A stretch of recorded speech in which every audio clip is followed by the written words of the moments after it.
Hello friends, আশা করি সকলে ভালো আছেন। যদি আপনারা চুলকে দ্রুত লম্বা, ঘন, মজবুত এবং সিল্কি শাইনি করতে চাইছেন, তাহলে আপনাদের নিয়ম করে চুলের একটু যত্ন নিতে হবে। তাহলেই চুলটা ভেতর থেকে মজবুত হবে এবং লম্বা, ঘন, কালো এবং সিল্কি শাইনি হয়ে যাবে। এর জন্য নিয়ম করে কিন্তু চুলে তেল দিতে হয়। আমি সপ্তাহে 3 দিন অবশ্যই তেল দিই। আর কি তেল দিই সেটাই আপনাদের সাথে শেয়ার করব। এই হেয়ার অয়েলটা আমি ঘরে তৈরি করেছি, আর এটা সপ্তাহে 3 দিন শ্যাম্পু করার আগে আমি ভালো করে মাসাজ করি।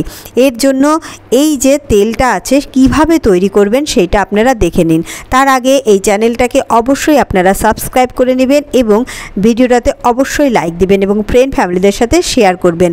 এর জন্য আমি নারকেল তেল নিয়ে নিয়েছি, আপনারা যে কোনো তেল ব্যবহার করতে পারেন। আর আমি নিয়েছি সাথে কারি পাতা।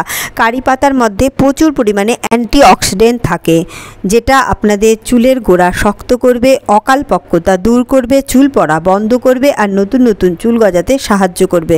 তো কারি পাতা বুঝলেন তো কতটা ইম্পর্টেন্ট ইনগ্রেডিয়েন্টস। আর এর সাথে আমি মেথি দানা নিয়েছি। মেথি দানা চুলের জন্য ভীষণ উপকারী একটা উপাদান। মেথি দানা যদি নিয়মিত আপনারা হেয়ার কেয়ারে রাখেন তাহলে চুল কিন্তু ঘন, লম্বা, মজবুত হবে। আর এখানে আমি কালো জিরে নিয়ে নিয়েছি। কালো জিরে কিন্তু চুল কালো করতে এবং যাদের চুল অকালপক্কতায় মানে অকালে চুল পেকে গেছে এবং চুল পড়া বন্ধ করতেও কিন্তু ভীষণভাবে সাহায্য করে। তো প্রথমেই দেখুন আমি একটা মোটা পাত্র নিয়ে নিয়েছি এবং এই পাত্রটা একটু গরম করে নেব যেন কোনো রকম জল না থাকে।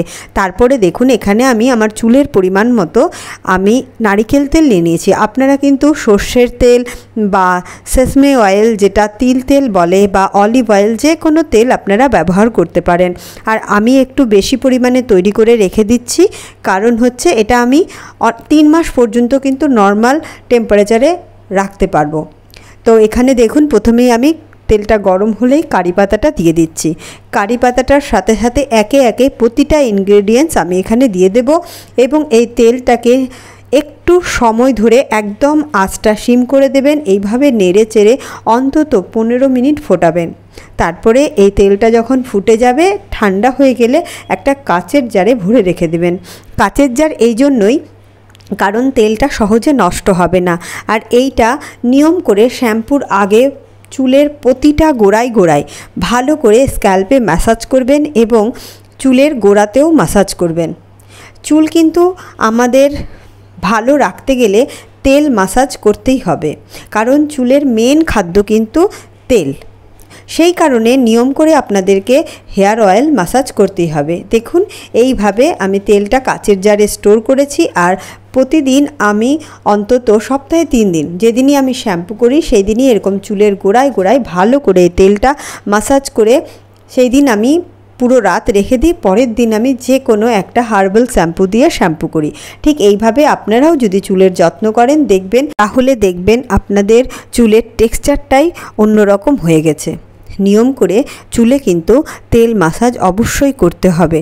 আর যেটা বললাম এইভাবে তেলটা আপনারা নিয়ে ছেঁকে এই রকম কাচের জারে রেখে দেবেন এবং এইটা 3 থেকে 4 মাস পর্যন্ত ব্যবহার করতে পারেন। দেখবেন আপনাদের চুলটা কত তাড়াতাড়ি লম্বা হচ্ছে। 15 দিনের মাথায় কিন্তু আপনারা দেখবেন যে চুলটা আপনাদের আগে কীরকম ছিল এখন কীরকম হয়ে গেছে এবং স্ক্যাল্পে দেখবেন নতুন নতুন অনেক চুল গজাবে আর চুল ভেতর থেকে শক্ত হবে। তবে নিয়ম করে চুলের যত্ন করতে হবে। আর কোনো কেমিক্যাল ট্রিটমেন্ট কিন্তু আপনারা করাবেন না। আমি কিন্তু কোনো কেমিক্যাল ট্রিটমেন্ট করাই না, কোনো রিবন্ডিং, কোনো স্ট্রেটনিং কিচ্ছু করাই না। ঘরোয়াভাবে শুধু একটু চুলের যত্ন নিই, তাহলেই চুলটা কিন্তু আমার ভালোই থাকে।